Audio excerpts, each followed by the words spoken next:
Hey guys, I'm Rita, and in this episode I will show you how you can enter purchases or supplier invoices in bulk on QuickFile accounting software. To enter purchases in bulk, we need to go to Purchases section and click on Bulk Purchase Entry. Select the supplier. Unfortunately, you are not able to add a new supplier, so you need to make sure that you have added supplier first. So in my case, I have Materials Limited, and select a code where you want to record these all supplier invoices. So in my case, it will go under General Purchases.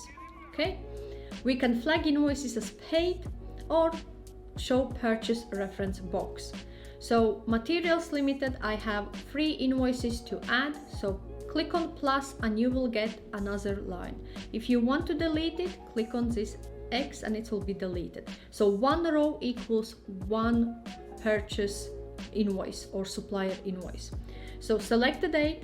So I have purchase invoice dated 1st, then I have purchase invoice dated 8 and purchase invoice dated 15. Add a description, for example, product for sale. Okay, and I can add a supplier invoice number. So I have materials 1, 2, 3, 4. Then I have materials 4, 5, 6.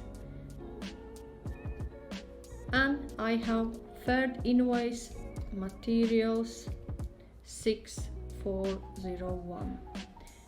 Add the total amount. So entering purchases in bulk only available for single line or combined invoices. Amount, I have 120, I have 340 here, and I have 85 here. Once you have happy with all these details above, click Save Purchases. Now, when we look at all our purchases, materials invoices has been recorded here. 58 materials is there, and first materials is here. So this is the way how you can enter supplier invoices or purchases in bulk on QuickFile accounting software. If you have any questions or require any further advice, feel free to reach out to me. Also, I have shared the links in the description section below to my QuickFile tutorial and review episodes. If you have not seen those yet, check them out.